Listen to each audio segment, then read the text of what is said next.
করবে এবং এই অধ্যায়ের সবটুকু কনসেপ্ট আমরা সুন্দরভাবে তোমাদের সামনে উপস্থাপনা করবো। তোমরা মনোযোগ সহকারে প্রথম থেকে শেষ পর্যন্ত ক্লাসটি দেখো। ইনশাল্লাহ আজকের ক্লাস থেকে এই অধ্যায় থেকে তোমাদের আর কোনো প্রবলেম হবে না আশা করি। তো এখানে সর্বপ্রথম হচ্ছে যে স্যার পদার্থের গঠন পদার্থ নিয়ে আমরা আগে জানতে হবে। পদার্থের ভিতরে আমরা জানি তিনটা জিনিস আছে, ইলেকট্রন, প্রোটন, নিউট্রন। কিন্তু এর আগে বিজ্ঞানীরা মানে হচ্ছে যে গ্রিক দার্শনিকরা মনে করতেন যে পদার্থের 4টে উপাদান তারা গঠিত। একটা হচ্ছে বায়ু, একটা হচ্ছে মাটি, আর একটা হচ্ছে পানি, আর একটা হচ্ছে আগুন। এই 4টে উপাদান ছাড়া পদার্থ তৈরি। তো ওরা তো ওইটাই মনে করতো, কিন্তু কিছু বছর যাওয়ার পরে, শত শত বছর পরে একজন মানুষের আবির্ভাব হয়, সেটা তার নাম হচ্ছে ডেমোক্রিটাস। সর্বপ্রথম হচ্ছে যে পদার্থ নিয়ে একটু চিন্তা ভাবনা করে উনি দেখতে পেলেন যে পদার্থ হচ্ছে যে এমন একটা পদার্থ যে অবিভাজ্য পদার্থ, এটাকে ভাঙানো যায়, ভাঙানো যায় পদার্থটাকে। তখন উনি পরীক্ষা নিরীক্ষার মাধ্যম ছাড়াই বলছে পদার্থ হচ্ছে যে ক্ষুদ্র কণা, মানে অ্যাটম। পদার্থ উনি নাম দেন কি, এটার নাম দেন অ্যাটম, ক্ষুদ্র কণা। এটা হচ্ছে যে অবিভাজ্য, এটা ভাঙানো যায়। কিন্তু অ্যারিস্টটল আমাদের দার্শনিক এবং হচ্ছে যে খুব জনপ্রিয় ওই সময় বিজ্ঞানী ছিল, উনি সাধারণত হচ্ছে যে পরীক্ষা নিরীক্ষার মাধ্যম ছাড়া যখন ডেমোক্রিটাস এই কথাটা বলছে, উনি ওই কথা তখন কি নাই গ্রহণযোগ্যতা নেয় না। বিজ্ঞান হচ্ছে এমন একটা জিনিস, পরীক্ষা নিরীক্ষার মাধ্যমে তুমি সাধারণত একটা তথ্য উপস্থাপন করতে হবে। ওই তথ্য উপস্থাপন যদি প্রমাণ করতে পারো, তাহলে হচ্ছে যে বিজ্ঞানের ক্ষেত্রে এটা হচ্ছে যে গ্রহণযোগ্য। তখন তোমার হচ্ছে যে 1803 সালে জন ডাল্টনে আবার পদার্থ নিয়ে কি করেন, গবেষণা করেন। তো উনি পদার্থ নিয়ে গবেষণা করে দেখতে পেলেন যে আসলে সত্যি হচ্ছে পদার্থ হচ্ছে যে অবিভাজ্য পদার্থ, এর ভিতরে ক্ষুদ্র ক্ষুদ্র কণা আছে। তখন তোমার হচ্ছে যে আরও 250 বছর বা 200 বছর পরবর্তীতে ওই বিজ্ঞানী জন ডাল্টনের পরবর্তীতে আরও কিছু বিজ্ঞানী যখন পদার্থ নিয়ে গবেষণা করা শুরু করছে, চিন্তা ভাবনা করা শুরু করছে, তখন ক্ষুদ্র ক্ষুদ্র কণাগুলো কি তারা তখন দেখতে হলো যে একটা পদার্থের ভিতরে কি আছে, একটা ইলেকট্রন আছে, একটা প্রোটন আছে, আর একটা নিউট্রন আছে। ঠিক আছে। তখন পরবর্তীতে হচ্ছে যে এই পদার্থ নিয়ে রাদারফোর্ড, বড় পরমাণু এবং হচ্ছে যে আমাদের সর্বপ্রথম পৃথিবীতে এই পদার্থের উপরে অ্যাটম মানে পারমাণবিক বোম তৈরি হয়েছে। যাই হোক, আমরা ওই দিকে না যাই, আমরা এবার পড়াতে আসি। তাহলে আমরা পদার্থের একটা কি বিস্তর আলোচনা জানতে পারলাম যে পদার্থ কোথায় থেকে শুরু হয়েছে। ঠিক আছে। পদার্থ কিন্তু 4টে উপাদানের মাধ্যমে শুরু হয়েছে, তারপরে ডেমোক্রিটাস, তারপর জন ডাল্টন, তারপর হচ্ছে যে অন্যান্য বিজ্ঞানী আসলো, তারপর রাদারফোর্ড, তারপর বড় পরমাণু। এবার আমরা হচ্ছে যে পদার্থের যে দুইটা ইম্পর্টেন্ট জিনিস, একটা হচ্ছে মৌলিক পদার্থ আর একটা হচ্ছে যৌগিক পদার্থ। স্যার মৌলিক পদার্থটা কি? মৌলিক পদার্থ হচ্ছে যে ওই সকল পদার্থকে ভাঙলে ওই সকল উপাদান ছাড়া অন্য কোনো উপাদান পাওয়া যায় না। ঠিক আছে। ওইগুলো হচ্ছে কি মৌলিক পদার্থ। যেরকম আমরা লোহাকে বাংলা তো লোহা ছাড়া অন্য কিছু পাবো না, লোহার ভিতরে আমরা হীরা পাবো, রূপাকে বাংলা আমরা রূপও পাবো, স্বর্ণকে বাংলা আমরা স্বর্ণই পাবো।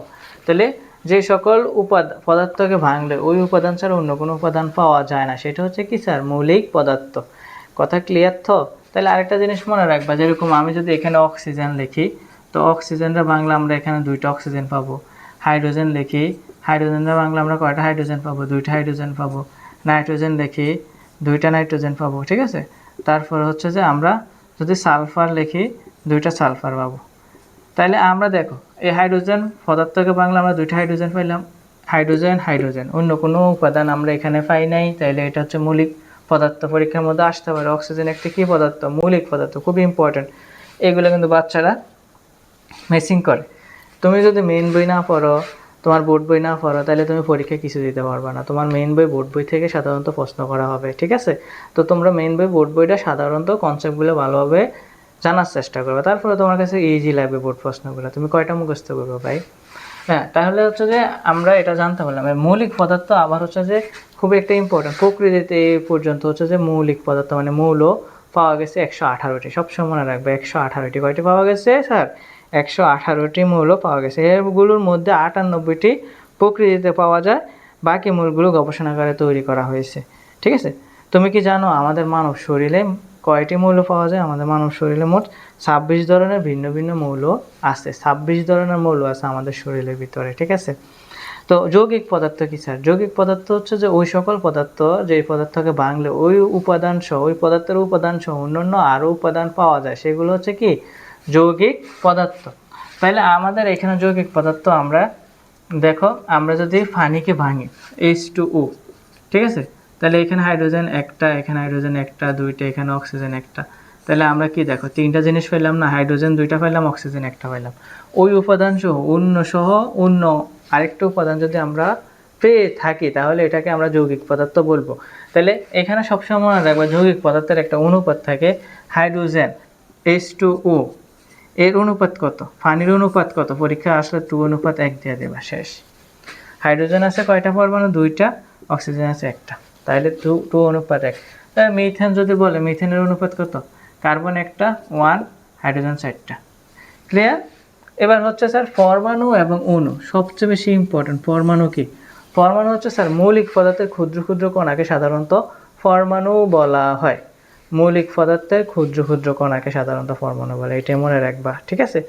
তো আর অণু কি? অণু হচ্ছে যে তোমার 2 বা 2-এর অধিক সংখ্যক পরমাণু পরস্পরের সাথে রাসায়নিক বন্ধনের মাধ্যমে যুক্ত থাকলে তাকে অণু বলে। মানে 2 বা 2-এর অধিক পরমাণু, 2 বা 2-এর অধিক মৌলিক পরমাণু, ঠিক আছে। ধরো এখানে যদি 2টা হাইড্রোজেন, কয়টা হাইড্রোজেন, H+H, তাহলে এই হাইড্রোজেন একটা পরমাণু, হাইড্রোজেন একটা পরমাণু, 2টা পরমাণু কি করছে, রাসায়নিক বন্ধনের মধ্যে আবদ্ধ হয়ে যে যৌগ গঠন করে সেটাই হচ্ছে কি, অণু। তো রাসায়নিক বন্ধনটা কি স্যার? রাসায়নিক বন্ধন আমরা যখন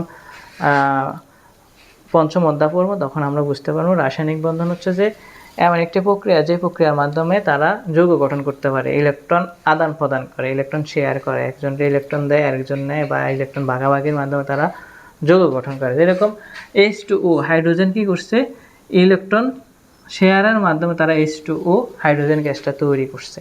তাহলে অণু সাধারণত কোনটা, অণু বড় নাকি পরমাণু বড় স্যার? ওই জিনিসটা তোমার মাথায় সেট আপ করে রাখবা যে অণু হচ্ছে বড়, ঠিক আছে, পরমাণু হচ্ছে ছোট। এবার মূলের প্রতীক কি স্যার? মূলের প্রতীক হচ্ছে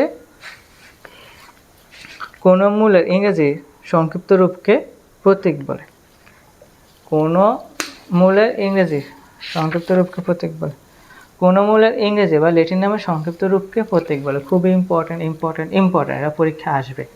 তো প্রতীক আমরা সাধারণত হাইড্রোজেন, হাইড্রোজেনের প্রতীক H, কার্বনের প্রতীক C, অক্সিজেনের প্রতীক হচ্ছে O, ক্যালসিয়াম এর প্রতীক K, তারপরে হচ্ছে যে তোমার সোডিয়াম এর প্রতীক হচ্ছে Na। এভাবে আমাদের 118টি মৌলের কি আছে, প্রতীক আছে। তো সকলগুলার বর্ণগুলো তো একসাথে লেখা সম্ভব না। হাইড্রোজেন অনেক বড় বানান, তো এটা সর্বপ্রথম ওয়ার্ড হচ্ছে H, অক্সিজেন অনেক বড় বানান, সর্বপ্রথম ওয়ার্ড হচ্ছে O, তারপর নাইট্রোজেনের সর্বপ্রথম ওয়ার্ড হচ্ছে N। তাহলে তার সর্বপ্রথম ওয়ার্ডে সাধারণত হচ্ছে যে তার প্রতীক বা তাকে চিনার উপায়, প্রতীকটা হচ্ছে তাকে চিনার উপায়, হ্যাঁ, তার নিকনেম, ঠিক আছে, তার নিকনেম। তো এরকমভাবে আমরা মোটামুটি জানতে পারলাম। তো এখানে আমাদের কিছু মৌল স্যারে লিখে দিয়েছিলাম, এগুলো পরীক্ষা আসবে। যেটা মৌল sodium, copper, potassium, silver, tin. এই লেটিন নামগুলো তোমাকে মুখস্থ রাখতে হবে স্যার। লেটিন নামগুলো মুখস্থ না করলে তুমি কিন্তু পরীক্ষার মধ্যে মারা খাবা।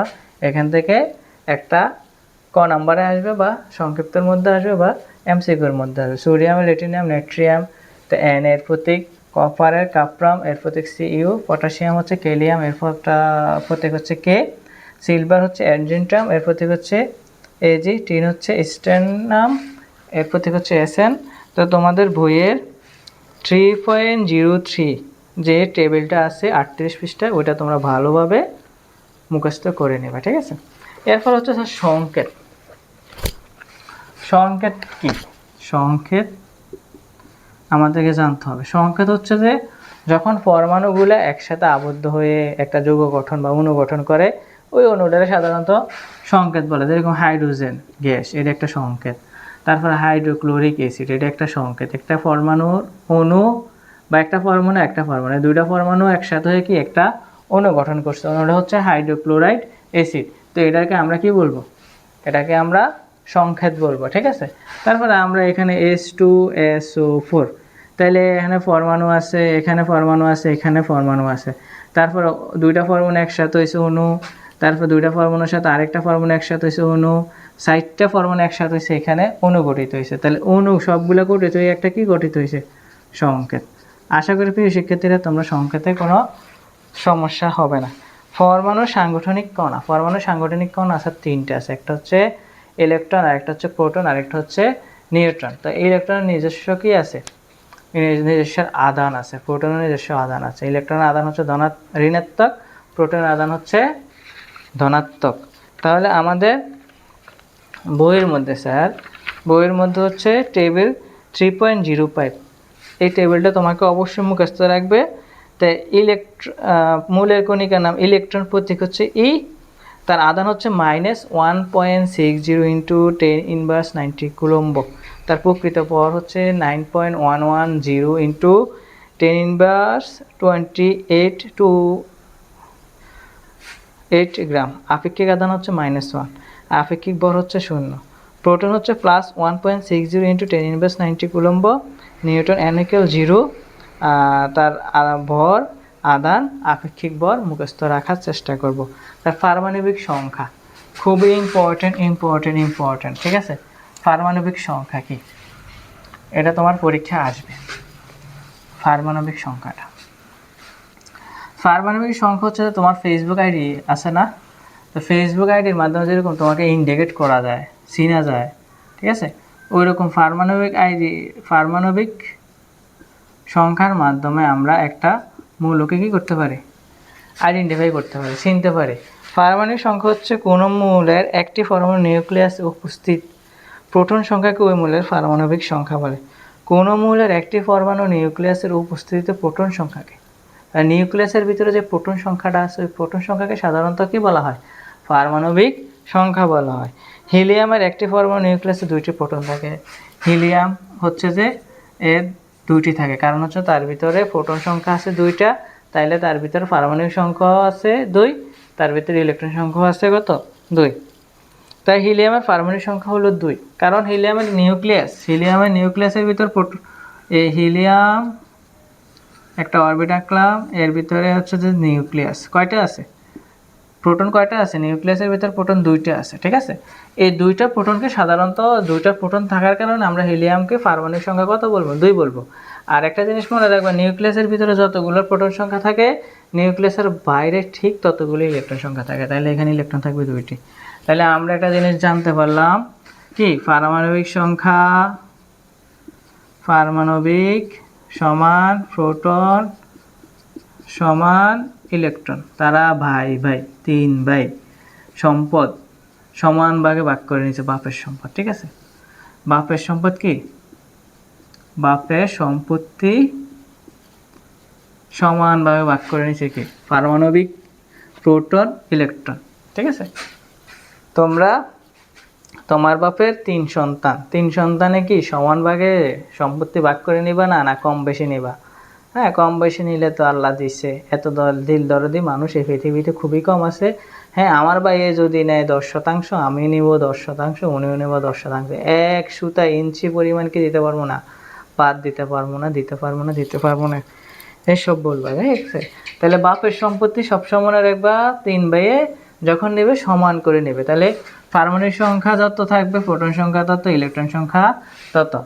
আশা করি বোঝা গেছে। তাহলে পারমাণবিক সংখ্যাকে একটা মৌলের কি নাম্বার বলা হয়? আইডি নাম্বার বলা হয়।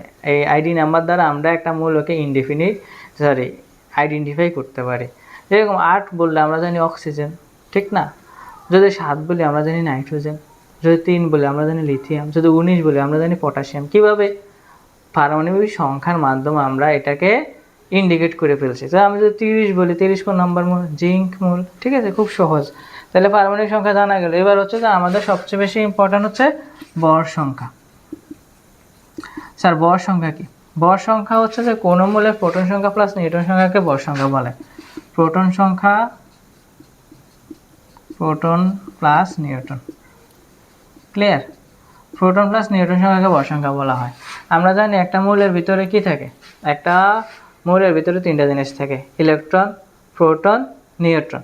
তাহলে আমরা ওই মৌলের ভর সংখ্যা যদি নির্ণয় করতে হয়, ওটা কতটুকু ওজন আছে, তা আমরা প্রোটন সংখ্যা নিউট্রন সংখ্যা যোগ করে দেবো। তাহলে আমাদের পরীক্ষার মধ্যে 2টা জিনিসের মান দেওয়া থাকবে, একটা জিনিসের মান দেওয়া থাকবে না। যেরকম এখানে দেখো সোডিয়াম হচ্ছে যে ভর সংখ্যা দেওয়া আছে 23, পারমাণবিক সংখ্যা দেওয়া আছে 11। তাহলে পারমাণবিক সংখ্যা পারমাণবিক সংখ্যা হলে সে আর কার সাথে সম্পর্ক আছে, প্রোটনের সাথে আছে, ইলেকট্রন আছে। তাহলে আমরা এখানে বলতে পারি প্রোটন আছে 11টা, ভর সংখ্যা আছে 23, তাহলে নিউটন সংখ্যা যদি বাইর করতে বলে আমরা বিয়োগ করে দেব, 23 থেকে 11 গেলে যা থাকে তাই হচ্ছে কি সংখ্যা, নিউটন সংখ্যা। তাহলে আমরা ভর সংখ্যা জানতে পারলাম, প্রোটন সংখ্যা প্লাস নিউটন সংখ্যাকে সাধারণত কি বলা হয়, ভর সংখ্যা বলা হয়। এইবার হচ্ছে আমাদের সবচেয়ে বেশি ইম্পর্টেন্ট টপিক, সেটা হচ্ছে বড় পরমাণু মডেল বা বোমা।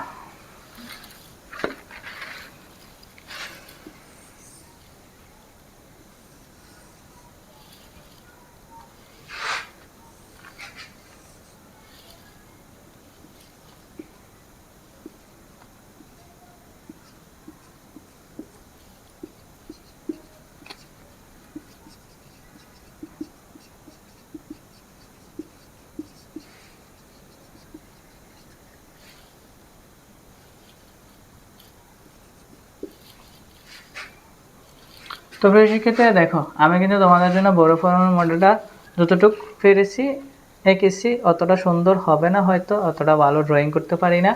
তো এখানে বড় পরমাণু মডেল সম্পর্কে আমরা এখন বিস্তারিত আলোচনা করব। 1911 সালে বিজ্ঞানী রাদারফোর্ড বড় পরমাণু গঠন সম্পর্কে বিস্তারিত আলোচনা করছেন।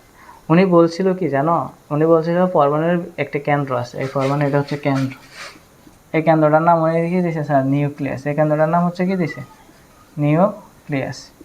উনি বলছে যে পরমাণুর একটি কেন্দ্র আছে, কেন্দ্রটির নাম হচ্ছে নিউক্লিয়াস। নিউক্লিয়াসের কেন্দ্রে থাকে প্রোটন এবং নিউট্রন, নিউক্লিয়াসের বাইরে থাকে ইলেকট্রন। নিউক্লিয়াসের কেন্দ্রে অধিকাংশ জায়গা হচ্ছে পাখা, মানে নিউক্লিয়াসের এখানে অধিকাংশ জায়গা কি থাকে, নিউক্লিয়াসের ভিতরে অধিকাংশ জায়গা কি থাকে, ফাঁকা থাকে। এটা পুরোটা নিউক্লিয়াস, এর ভিতরে অধিকাংশ জায়গা কি ফাঁকা থাকবে। এবং নিউক্লিয়াসের ভিতরে প্রোটন হচ্ছে ধনাত্মক, নিউক্লিয়াসের বাইরে যে ইলেকট্রন আছে সেটা হচ্ছে ঋণাত্মক। তো প্রোটন ধনাত্মক এবং ইলেকট্রন ঋণাত্মক হওয়ার কারণে তাদের মধ্যে এক ধরনের আকর্ষণ বল কাজ করে, সেটা হচ্ছে কেন্দ্রমুখী বল। সে আকর্ষণ বল কেন্দ্রমুখী হওয়াতে ইলেকট্রনগুলো কি করে, নিউক্লিয়াস বা প্রোটনকে কেন্দ্র করে ঘুরতে থাকে। তো উনি আরেকটা কথা, সুন্দর মজার কথা বলছে যে আমাদের যে মহাবিশ্ব আছে, মহাবিশ্বের মধ্যে যে নক্ষত্র সূর্য আছে, সূর্যকে কেন্দ্র করে কিন্তু সকল গ্রহগুলো ঘুরতে থাকে, ঠিক আছে। এইভাবে সুন্দর করে কি সূর্যকে ঘুরতে থাকে, আমরা সূর্যকে কেন্দ্র করে কি ঘুরতেছি এগুলার মধ্যে কি গ্রহগুলা কি ঘুরতেছে কেন্দ্র করে সূর্যকে। তো সেমভাবে নিউক্লিয়াসকে কেন্দ্র করে ইলেকট্রনগুলো ঘুরতেছে। এই কারণে রাদারফোর্ড পরমাণু মডেলকে সৌর মডেল বলা হয়। যদি পরীক্ষার মধ্যে আসে রাদারফোর্ড পরমাণুকে সৌর মডেল কেন বলা হয়, তাহলে তুমি লিখতে পারবা যে রাদারফোর্ড পরমাণুকে সৌর মডেল বলা হয় কারণ হচ্ছে যে উনি সৌরজগতের সাথে রাদারফোর্ড পরমাণু মডেলকে তুলনা করেছেন। উনি বলেছে একটা নক্ষত্রকে যেমন গ্রহগুলা বৃত্তাকার পথে ঘুরতে থাকে, সেমভাবে হচ্ছে যে ইলেকট্রনের ভিতরে যে নিউক্লিয়াস আছে, নিউক্লিয়াসের কেন্দ্র করে ইলেকট্রনগুলা ঘুরতে থাকে। তো এই কারণে রাদারফোর্ড পরমাণু মডেলকে সৌর মডেল বলা হয়।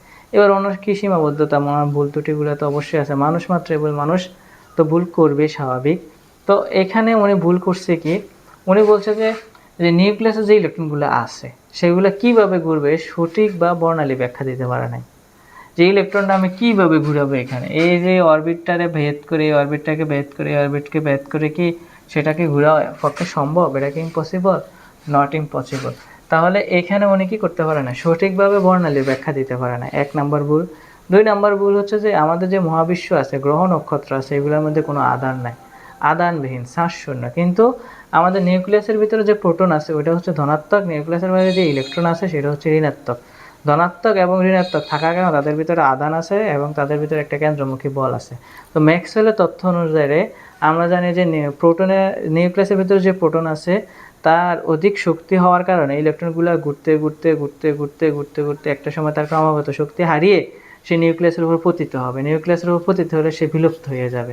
তো এইখানে উনি সৌরজগতের সাথে নিউক্লিয়াস বা পরমাণুকে তুলনা করা সবচেয়ে বড় বোকামি কাজ করছে। কারণ হচ্ছে যেটাতে কোনো চার্জ নেই আরেকটাতে চার্জ আছে, একটা আধানবিহীন আর একটা আধানযুক্ত। তো এইখানে ওনার এই 2-3টা ভুল সবচেয়ে বড় ইম্প্যাক্ট করেছে। তো তোমাদেরকে বাধ্যবাধকতা হয়ে এই 3টা জিনিস মুখস্থ রাখতে হবে এবং ওনার বড় পরমাণু মডেলের যে ব্যাখ্যাটা বর্ণালীটা উনি সর্বপ্রথম সুন্দরভাবে দিছে। তো ওইগুলো তোমাকে মুখস্থ রাখতে হবে। তো পরবর্তীতে নিলস বোর 2 বছর পর 1913 সালে যে কিনা পারমাণবিক যে অস্ত্র আছে, পরমাণু যে অস্ত্র আছে সেই অস্ত্র বানানোর সময় সবচেয়ে বেশি হেল্প করছে নিলস বোরে, ঠিক আছে, সবচেয়ে বেশি সহযোগিতা করছে। ওনাদের কারণে আজ পৃথিবীতে এত এত যুদ্ধ বিগ্রহ, মারামারি, হানাহানি, কোবাকুবি, কাটাকাটি, এই যে তার আধিপত্য দেখানোর চেষ্টা করে এই পরমাণু বোমের কারণে। তো আমরা ওই পরমাণু, আমরা বাঙালি, আমাদের তো আর যখন টিচাররা পড়াইছে তখন হচ্ছে ওইভাবে আমাদেরকে এক্সপিরিয়েন্স দিয়ে পড়ায় নাই। হ্যাঁ, আমাদেরকে বলছে যে এটা জানার জিনিস, মুখস্থ করার জিনিস, মুখস্থ করবা, পরীক্ষায় লিখবা। তো আমরা ওইভাবে পড়াশোনা করছি, এখন তোমাদেরকে ওইভাবে পড়াশোনা করাইতেছি। এটা হচ্ছে আমাদের নসিবের দোষ, কিছু করার নাই, তো শিখতে হবে। তো নিলস বোর সবসময় মনে রাখবা, 1913 সালে উনি ইলেকট্রনগুলো কিভাবে ঘুরবে সেটা সঠিক সুন্দর ব্যাখ্যা দিয়েছে। উনি বলছে যে ইলেকট্রনগুলো বৃত্তাকার পথে ঘুরবে, নিউক্লিয়াসকে কেন্দ্র করে বৃত্তাকার পথে ঘুরবে, এবং এগুলার উনি এই বৃত্তাকার পথের নাম দিছে, একটা দিছে বৃত্তাকার পথের নামগুলো দিছে অরবিট, শেল বা প্রধান শক্তি স্তর। তো উনি বলছে যে বৃত্তাকার পথে নিউক্লিয়াসকে কেন্দ্র করে 4টা প্রধান শক্তি স্তর আছে, একটা হচ্ছে কে শেল, একটা হচ্ছে এল শেল, একটা হচ্ছে এম শেল, আর একটা হচ্ছে এন শেল। তো এইগুলার উপর ভিত্তি করে ইলেকট্রনগুলো ঘুরবে। তো এখানে মনে হচ্ছে যে আমরা নিউজ বোর্ডের মোটামুটি ব্যাখ্যাটা জেনে ফেলেছি, ঠিক আছে। তো এখানে উনি বলছে যে, এবং এখানে আরেকটা কথা হচ্ছে যে কণিক ভরবেগ, ভালো লাগে না, 22 মিনিট করছে।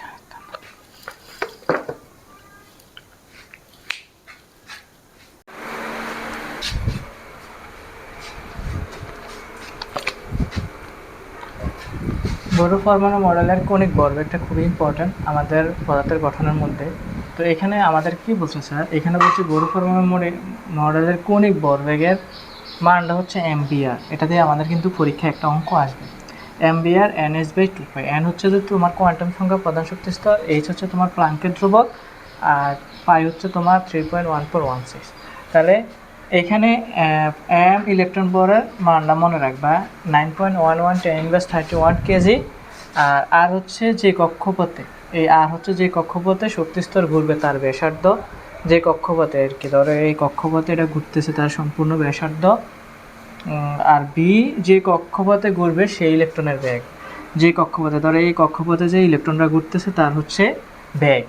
এইচ হচ্ছে তোমার প্লাঙ্কের ধ্রুবক, এটা তোমাকে মুখস্থ রাখতে হবে। এটা অনেক সময় তোমাদের প্রশ্নে দেওয়া থাকবে, আবার অনেক সময় দেওয়া থাকবে না। 6.626 × 10⁻34 মিটার স্কয়ার kg/s।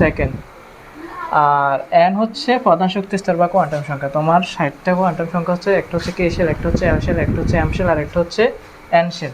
তো এখানের মধ্যে আমাদেরকে দুইটা আমরা অরবিট দেখতেছি, পরমাণু দেখতেছি, এটাকে বলা হয় নিউক্লিয়াস, এটাকে নিউক্লিয়াস। আর এইখানে দেখো একটা হচ্ছে নিম্ন শক্তি স্তর আর একটা উচ্চ শক্তি স্তর। নিম্ন শক্তি স্তর হচ্ছে প্রথমটা হচ্ছে নিম্ন শক্তি স্তর, দ্বিতীয়টা হচ্ছে উচ্চ শক্তি স্তর।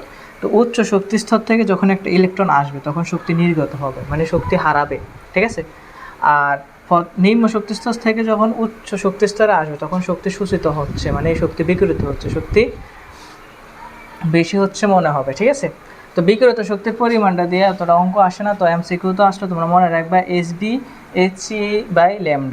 তাহলে এখানে এইচ তো আমরা জানি প্লাঙ্কের ধ্রুবকের মান, সি হচ্ছে আলোর বেগ 3 × 10⁻8 মিটার/সেকেন্ড, বি হচ্ছে বিকিরিত শক্তির বেগ, আর ল্যামডা হচ্ছে তরঙ্গ দৈর্ঘ্য। তাহলে এইখান থেকে আমরা বিকিরিত শক্তির পরিমাণ বাইর করার সূত্র হচ্ছে HB = HC/λ, আর কণিক ভরবেগের সূত্র হচ্ছে MBR NH/2π। আর শক্তি কখন নির্গত হচ্ছে, যখন উচ্চ শক্তি স্তর থেকে নিম্ন শক্তি স্তরে ইলেকট্রন কি আসবে তখন শক্তি নির্গত হবে, এবং যখন নিম্ন শক্তি স্তর থেকে উচ্চ শক্তি স্তরে যাবেন তখন শক্তি শোষিত হবে এবং বিকিরিত হবে মনে হচ্ছে। আর পরমাণুর সাফল্য আর বড় পরমাণুর মডেলের সীমাবদ্ধতা তোমাকে অবশ্যই ভালো করে শিখতে হবে, পরীক্ষা এই টপিকগুলো আসবে। তো পরবর্তী টপিক আমরা দেখব এখন।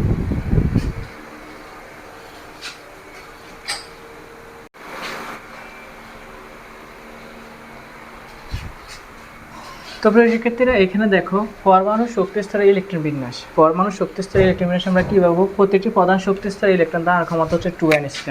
এটা এমসিকিউর জন্য খুব ইম্পর্টেন্ট আসতে পারে। প্রধান শক্তি স্তরে ইলেকট্রন ধারণ ক্ষমতা কত, 2n²। প্রধান শক্তি স্তর কয়টা স্যার, আমরা জানি কে শেল, তোমার হচ্ছে একটা হচ্ছে কে শেল, একটা এল শেল, একটা এম শেল, আর একটা হচ্ছে এন শেল।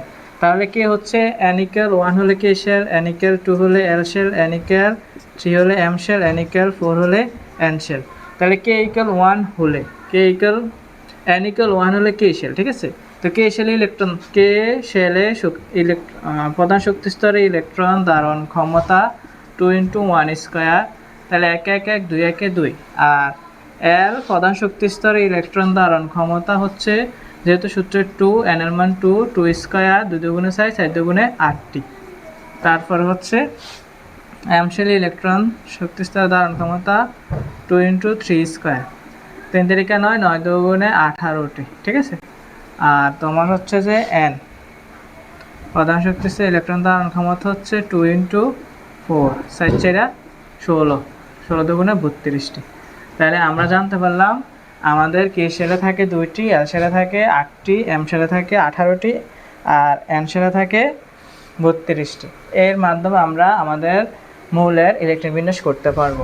তো আমরা কিন্তু এই প্রক্রিয়া সবগুলো ইলেকট্রন বিন্যাস করতে পারবো না। তো আমরা যতগুলো ইলেকট্রন বিন্যাস করতে পারবো সেটা হচ্ছে আমাদের বইয়ের, তোমার হচ্ছে বইয়ের হচ্ছে 46 পৃষ্ঠা 3.06। দেখো এখানে আমাদের কি বলছে স্যার, এখানে দেখো এখানে কে শেল, এল শেল, আমি দেখতে এভাবে দেখাই, এখানে K shell, L shell, M shell, N shell. তাহলে হাইড্রোজেনের পারমাণবিক সংখ্যা 1, হাইড্রোজেনে ইলেকট্রন আছে 1টি, তাহলে হাইড্রোজেনে 1-এ যাবে 1টি ইলেকট্রন, ঠিক আছে। এরপরে হিলিয়াম হচ্ছে 2, তাহলে পারমাণবিক সংখ্যা হিলিয়াম পরমাণুর মধ্যে কি প্রধান শক্তি স্তর, প্রথম প্রধান শক্তি 2টি ইলেকট্রন ধারণ ক্ষমতা, শেলে সে কে শেলে 2টি ইলেকট্রন থাকবে। লিথিয়াম হচ্ছে 3 পারমাণবিক সংখ্যা, তো লিথিয়াম 3 পারমাণবিক সংখ্যা হলে এখানে আমরা দেখো কে শেলে 2টি ইলেকট্রন যাবে আর এল শেলে 1টি ইলেকট্রন যাবে, তাহলে আমাদের 3টি ইলেকট্রন চলে যাবে।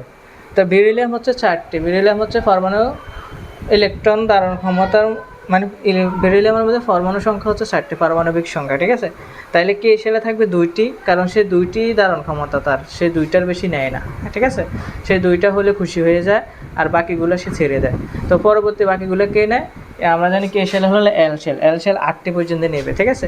পরবর্তী 2টি কে নিয়ে যাবে, এল শেলে নিয়ে যাবে। দেখছো বেরিলিয়াম প্রথম কে শেলে 2টি, তারপরে 2টি, এরপরে এইভাবে ধারাবাহিকভাবে আমাদের সকল চকটা পরিপূর্ণ হয়েছে। এবং যেখানে 8টি ইলেকট্রন থাকা দরকার, হ্যাঁ ধরো 10টি না থেকে 8টি, কারণ সে নিষ্ক্রিয় হওয়ার জন্য অনেকগুলো মৌল আছে যে তারা সর্বশেষ কক্ষপথে 8টি ইলেকট্রন রাখে, আর বাকি ইলেকট্রনগুলো তাদের আর প্রয়োজন হয় না, তারা ত্যাগ করে দেয়, সেটা হচ্ছে যে অন্য শেলে চলে যায়, ঠিক আছে।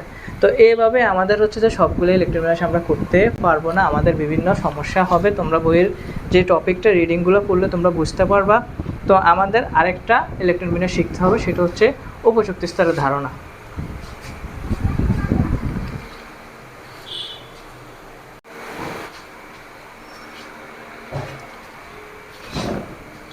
তো প্রিয় শিক্ষার্থীরা, এখন আমরা উপশক্তি স্তরের ধারণা সম্পর্কে কথা বলবো। আমরা জানি আমাদের প্রধান শক্তি স্তর এন দ্বারা চিহ্নিত করি, আমরা ইন্ডিকেট করি। প্রধান শক্তি স্তর হচ্ছে 4টি, K shell, L shell, M shell, N shell. আর উপশক্তি স্তর এল দ্বারা চিহ্নিত করা হয়, ঠিক আছে। তো প্রধান শক্তি স্তরের সূত্র আমরা কি জানি, প্রধান শক্তি স্তর সূত্র আমরা জানি কি 2n², ঠিক না। তো উপশক্তি স্তরের সূত্র আমরা তো জানি না স্যার, উপশক্তি স্তরের সূত্রটা আমরা মনে রাখবা, খুব ইম্পর্ট্যান্ট। এটা আমাদের পরীক্ষার জন্য বা আমাদের ক নাম্বারে কিন্তু আসবে, উপশক্তি স্তরের ধারণা ব্যাখ্যা করো। তো কীভাবে ব্যাখ্যা করো সেটাই আমরা এখন দেখব। অ্যালিকেল উপশক্তি স্তর অ্যালিকেল 0 থেকে n-1 পর্যন্ত, এটা সূত্র হচ্ছে n-1 পর্যন্ত। তো এখানে উপশক্তি স্তর হচ্ছে 6টা, ঠিক আছে। উপশক্তি স্তর কয়টা? 6টা, একটা s অরবিটাল, একটা p অরবিটাল, একটা d অরবিটাল আর একটা f অরবিটাল। তো এখানে আমরা s এর মান সবসময় 0 ধরবা, p এর মান সবসময় 1, d এর মান সবসময় 2, f এর মান সবসময় 3।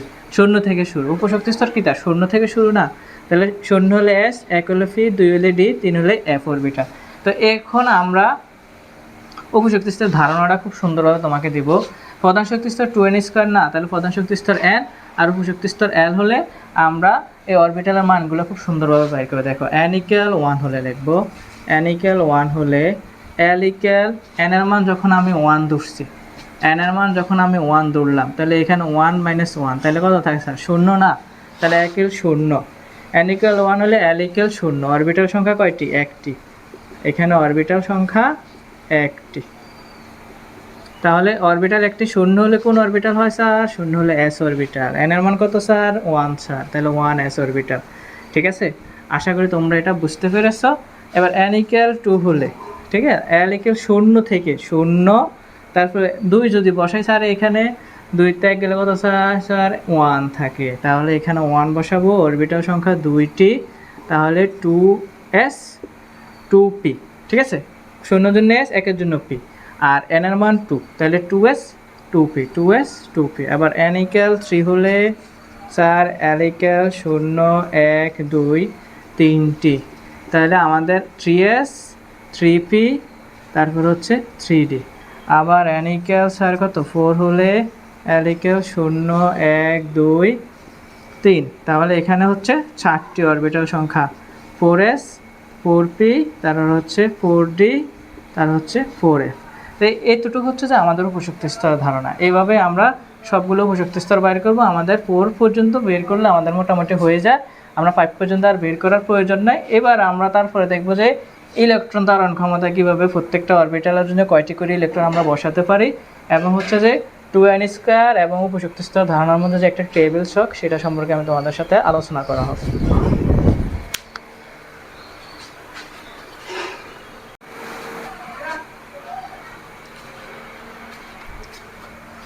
তো ফের সেক্ষেত্রে আমাদের বইয়ের টেবিল 3.07 শক্তিস্তর ইলেকট্রন বিন্যাস 1 থেকে 4 পর্যন্ত আমরা কীভাবে করব সেটা আমি তোমাদেরকে সুন্দরভাবে এখানে ব্যাখ্যা দিয়ে দিয়েছি। দেখো, এখানে প্রধান শক্তিস্তর ইলেকট্রন ধারণ ক্ষমতা 2n² জানি স্যার, আর উপশক্তিস্তর ইলেকট্রন ধারণ ক্ষমতা 2 × 12 + 1, 2 × 12 + 1। এটার মধ্যে আমরা প্রত্যেকটা উপশক্তিস্তরের মান আমরা বাইর করব। s উপশক্তিস্তরে কয়টি ইলেকট্রন থাকতে পারে, s এর উপরে, p অরবিটালে, d অরবিটালে, f অরবিটালে, ঠিক আছে। তো এখানে কি করবা স্যার, এখানে তুমি করতে হবে শক্তিস্তর n = 1 হলে আমরা জানি l এর মান 0 হয়, ঠিক না। আমরা একটা সূত্র জানি l = n - 1, ঠিক না। তাহলে n এর মান যখন 1, 1 - 1 = 0, তাহলে n = 1 হলে l এর মান হয় 0, 0 হলে আমরা জানি কি অরবিটাল স্যার, s অরবিটাল, 0 হলে s অরবিটাল, 1 হলে p অরবিটাল, তারপরে 0 হলে s অরবিটাল, 1 হলে p অরবিটাল, 2 হলে তোমার d অরবিটাল, ও যার পরে 0 হলে s অরবিটাল, তারপরে তোমার হচ্ছে p orbital, d orbital, f orbital. তাহলে আমরা l অনুযায়ী অরবিটালের নাম, 0 হলে s অরবিটাল, s, এভাবে আমি একটু আগে তোমাদেরকে বলে দিয়েছিলাম, ঠিক আছে। অরবিটালের প্রতীকটা এখানে 1 না, তাহলে 1s দিবা, ঠিক আছে। এখানে 2 আছে না, 2টা অরবিটাল, তাহলে 2s 2p। তাহলে এখানে 3 আছে, মানে কয়টা অরবিটাল, 1টা 2টা 3টা, তাহলে তোমার 3s 3p 3d। তাহলে এখানে কত আছে স্যার, 4 আছে, তাহলে এখানে 4s 4p, তার হচ্ছে 4d, তার হচ্ছে 4f। ক্লিয়ার তো।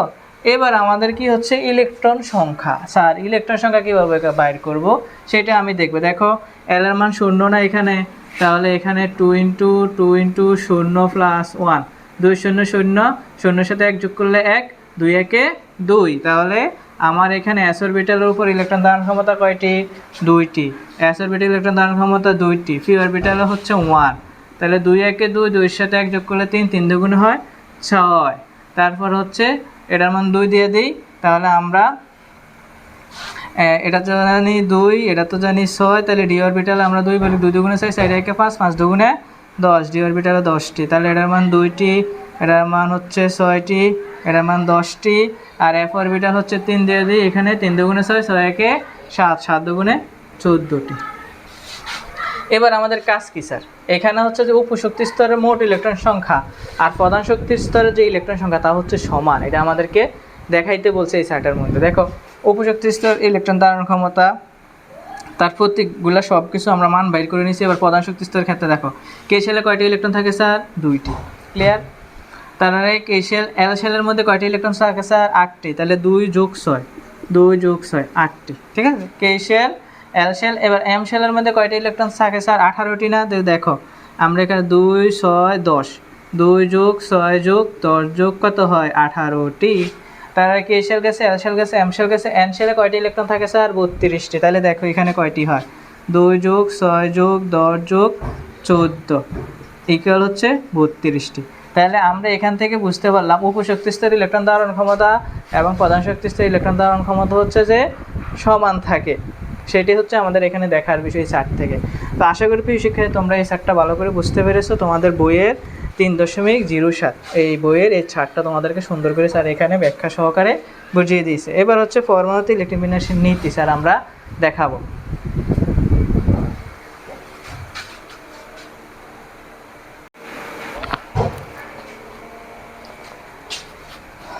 প্রিয় শিক্ষার্থীরা দেখো, এখানে পরমাণুতে ইলেকট্রন বিন্যাসের নীতির কথা বলছি। তো আমাদের যে নবম দশম শ্রেণীর বইয়ের মধ্যে পরমাণুতে ইলেকট্রন বিন্যাসের নীতির 3টি নীতি আছে, যেটা আমাদের এই নবম দশম বইয়ের শ্রেণীর মধ্যে প্রিয় শিক্ষার্থীরা, এখানে আমরা এখন শিখবো পরমাণুতে ইলেকট্রন বিন্যাসের নীতি।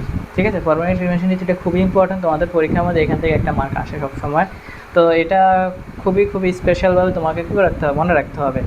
তো এখানে আমাদেরকে 3টি নীতি কিন্তু আমাদের বইয়ের মধ্যে উল্লেখ নেই, কিন্তু বলছে আছে। একটা হচ্ছে হুন্ডের নীতি, একটা অব্যয় নীতি, আর একটা হচ্ছে পাউলের নীতি।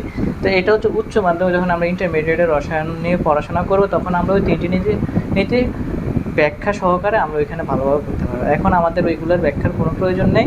এখন আমরা শুধু ইলেকট্রন বিন্যাসের নীতি সম্পর্কে শুধু একটা সংজ্ঞা আছে, ওই সংজ্ঞাটা আমাদেরকে জানতে হবে। যে অরবিটালের শক্তি কম সে অরবিটালে আগে ইলেকট্রন প্রবেশ করে, এবং যে অরবিটালের শক্তি বেশি সে অরবিটালে ইলেকট্রন পরে প্রবেশ করে। ঠিক আছে, তো এই জিনিসটা তোমার মনে রাখতে হবে। যে অরবিটালের শক্তি কম সে অরবিটালে আগে ইলেকট্রন প্রবেশ করে, এবং যে অরবিটালের শক্তি বেশি সে অরবিটালে পরে ইলেকট্রন প্রবেশ করে। তো এইখানে আমাদেরকে শক্তি নির্ণয় করার সূত্র হচ্ছে n+l। তো এখন আমাদের বইয়ের মধ্যে তোমার হচ্ছে 3d অরবিটাল এবং 4s অরবিটালের শক্তি নির্ণয় করে দেখাবো যে কোন অরবিটালের শক্তি কম এবং কোন অরবিটালের শক্তি বেশি, 3d এবং 4s এর। ঠিক আছে, এখানে আমরা 3d এর জন্য আমরা লিখতে পারি, তাহলে এখানে n এর মান কত স্যার? n এর মান 3। ঠিক আছে, আর d অরবিটালের জন্য l এর মান কত স্যার? 2।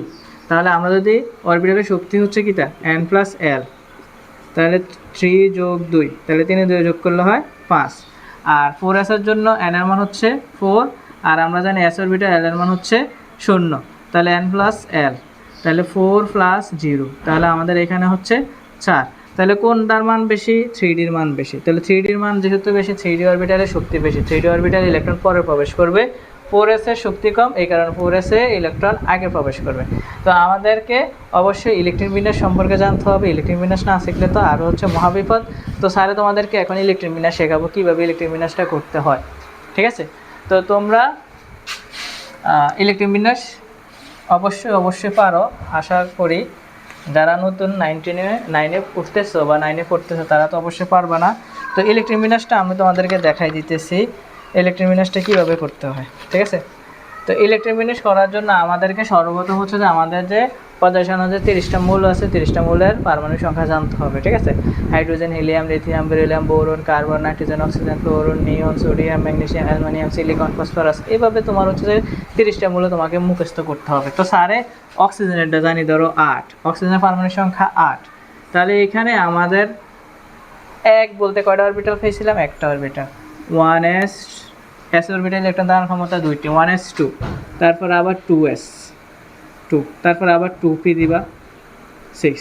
তাহলে 2 2 সাইড, দুই সাইড, এখানে আমাদের সাইডটা হলো হয়ে যায় 2 সাইডে হচ্ছে 8 অক্সিজেনের ইলেকট্রন বিন্যাস। তো তোমরা যদি এভাবে অনেক সময় মনে না রাখতে পারো, তাহলে তোমরা ss ps ps ps ss ps ps dps dps fdps fdps মনে রাখতে পারো, dps dps fdps fdps। তো এইভাবে তুমি কি করতে পারো? ইলেকট্রন বিন্যাস করতে পারো। তাহলে দেখো এখানে ss মানে 1s 2s, তারপর হচ্ছে এখানে 2p 3s, তারপর হচ্ছে এখানে 3p 4s। তো এইভাবে বসাতে পারবে আর কি। আর যদি তোমার এইভাবে বিভ্রান্তি হয়, তাহলে স্যার তোমাকে আরেকটা দেখাইতেছে সোডিয়াম 11। ঠিক আছে, তাহলে 1 বলতে একটা অরবিটাল 1s2, 2 বলতে 2টা অরবিটাল 2s2 2p 6, 3 বলতে 3টা অরবিটাল তোমার 3s 2 সাইড 6 10, তাহলে আমাদের একটা ইলেকট্রন লাগবে 11। এইভাবে হচ্ছে তুমি ইলেকট্রন বিন্যাস করে নেবে আর কি। ঠিক আছে, তো এইখানে আমাদের মেইন প্রশ্ন হচ্ছে যে পটাশিয়াম ইলেকট্রন বিন্যাস 3d অরবিটালে না গিয়ে 4s অরবিটালে কেন যায় ব্যাখ্যা করো। তো আমাদের পরীক্ষার মধ্যে এটা আসবে। ঠিক আছে, এটা অবশ্যই আসবে পটাশিয়ামেরটা। তো আমরা এখন পটাশিয়ামেরটা দেখবো কীভাবে করা হয়। পটাশিয়াম হচ্ছে 19 স্যার। পটাশিয়াম 3d অরবিটালে না গিয়ে 4s অরবিটালে কেন যায় দেখো। 1s মানে একটা অরবিটাল, 2 মানে 2টা অরবিটাল 2s 2p, 3 মানে 3টা অরবিটাল 3s 3p এখানে 3D না দিয়ে কেন 4s এ যাবে ইলেকট্রন? দেখো 2 2 6 4 6 10 10 2 12 12 6 18 আর হচ্ছে একটি হচ্ছে একটি হলো 19টি হয়ে যায়। তো আমরা কি শিখলাম ইলেকট্রোমিনেশন নীতি কি, যে অরবিটালে শক্তি কম সে অরবিটালে আগে ইলেকট্রন প্রবেশ করে এবং যে অরবিটালে শক্তি বেশি সে অরবিটালে ইলেকট্রন পরে প্রবেশ করে। তাহলে আগে 4s এ ইলেকট্রন চলে যাবে, 3D অরবিটালে ইলেকট্রন আসবে না। বুঝতে পারছো? এবার আমাদের আরেকটা ইলেকট্রোমিনেশন আছে, সেটা হচ্ছে তোমার ক্যালসিয়াম। আবার ক্যালসিয়াম দেখো 1s একটা অরবিটাল, 2s 2p দুইটা অরবিটাল হবে, 3s 3p, তারপর হচ্ছে 3d 4s2। তাহলে 3D এর মধ্যে ইলেকট্রন আসবে না, 3D এর মধ্যে ইলেকট্রন আসবে না। দেখো 2 2 6 4 6 10 10 2 12 12 6 18 18 2 20, তাহলে আমাদের 3D লেখার কোনো প্রয়োজন নাই। ঠিক আছে, এইভাবে ইলেকট্রন বিন্যাসটা করতে হবে। তারপরে ধরো টাইটেনিয়াম, টাইটেনিয়াম হচ্ছে 22, টাইটেনিয়াম 22 এটা আমরা দেখব। 1s2 2s2 2p6 3s2 3p6 4s2। তাহলে এখানে দেখো 2 2 6 4 6 10 10 2 12 12 6 18 18 2 20, আরও বাকি কয়টি আছে স্যার? 2টি।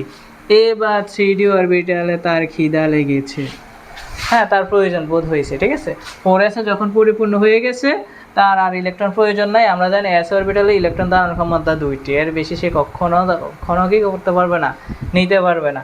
তো 3D স্কোয়ার মানে 3D2 হয়ে যাবে। তো তোমরা এখানে স্যারে সব কিছুই করলাম, তোমরা স্ক্যান্ডিয়াম করবা 21। তো তোমরা নিচে করবা এটার ইলেকট্রন বিন্যাসটা কীরকম হতে পারে, 3D অরবিটাল ইলেকট্রন যাবে নাকি না যাবে, তোমরা কমেন্টে বলবা। ঠিক আছে,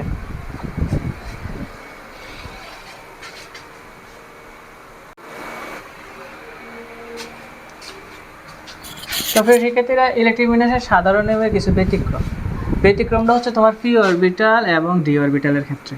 পি অরবিটালের পরিপূর্ণ কয়টি স্যার? 6টি। ডি অরবিটালের পরিপূর্ণ কয়টি? 10টি। পি অরবিটাল অর্ধপূর্ণ 3টি আর ডি অরবিটাল অর্ধপূর্ণ 5টি। তো তারা সব সময় হচ্ছে যে, হ্যাঁ তারা একটু হচ্ছে যে মানে হচ্ছে কি করতাম, শৌখিন মানুষ সব সময় তারা কি হয়, পরিপূর্ণ থাকতে চায় বা অর্ধপূর্ণ থাকতে চায়। তো অর্ধপূর্ণ পরিপূর্ণ থাকলে তারা পরমাণুর ভিতরে সুস্থিত আকারে থাকে, তারা ছোটাছুটি করে না, ইলেকট্রনটা হচ্ছে স্থির অবস্থায় থাকে।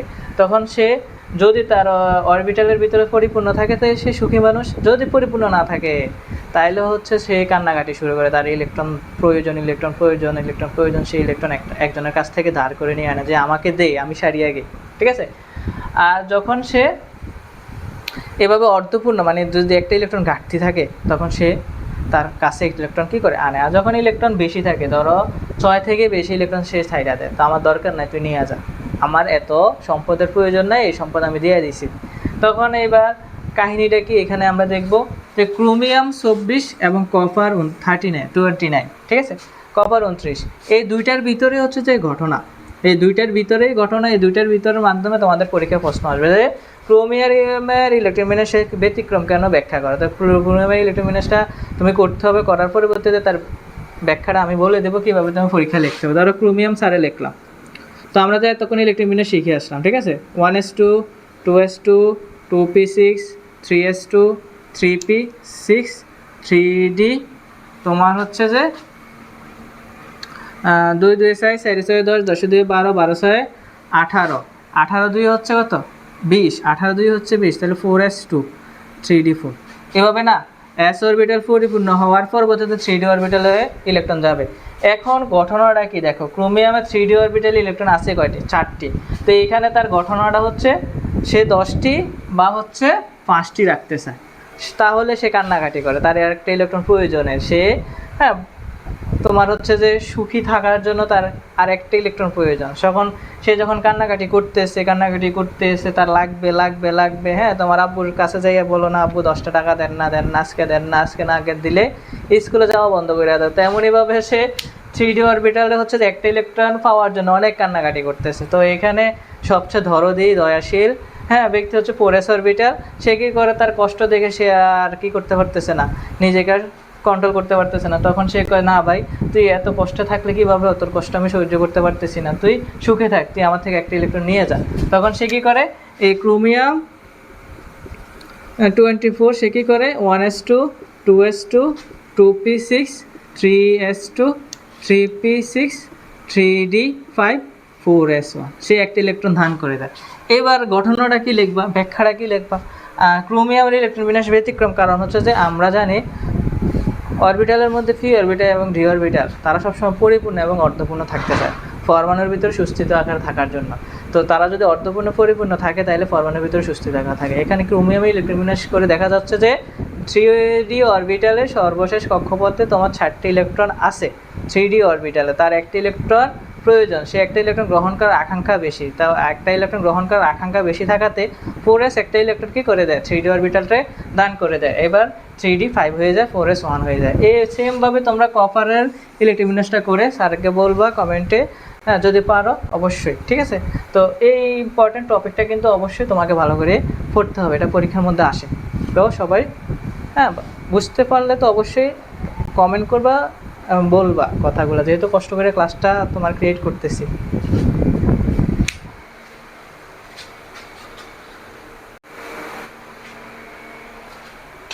তো প্রিয় শিক্ষার্থীরা, আমাদের আর দুইটা ইম্পর্টেন্ট টপিক হচ্ছে যে পদার্থের গঠন থেকে পারমাণবিক ভর বা আপেক্ষিক পারমাণবিক ভর।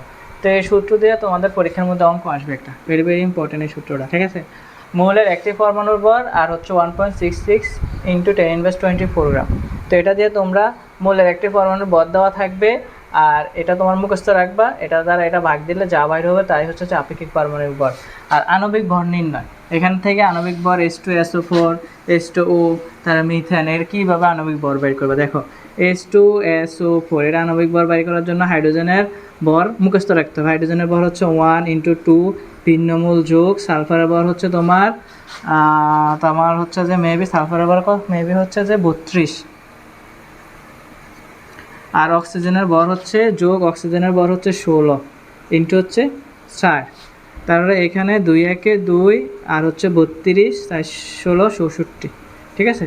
তাহলে এখানে হয় তোমার হচ্ছে যে 98 গ্রাম, কত না 98 গ্রাম, সেটা হচ্ছে আমাদের কাঙ্ক্ষিত অ্যান্সার। তো H2O এটা তোমরা করবা, মিথেন সারে করে দিতেছি। কার্বনের ভর হচ্ছে 12 প্লাস এই হাইড্রোজেনের ভর হচ্ছে 1 × 4, তাহলে 12 4 16 গ্রাম। তাহলে H2O তোমরা আণবিক ভরটা নির্ণয় করো যদি তোমরা পারো। আর এখানে তো জাস্ট সূত্রটা ইউজ করবা, আর হচ্ছে তোমাদের বোর্ড প্রশ্নগুলো যখন প্র্যাকটিস করবা ইনশাল্লাহ তোমরা এগুলো অটোমেটিকলি ফিরে যাবা।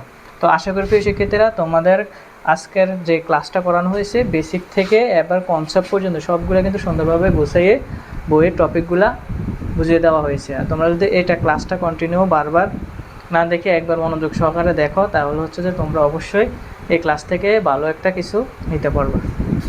ফার্স্টে এটা অবশ্যই নিতে যায় না।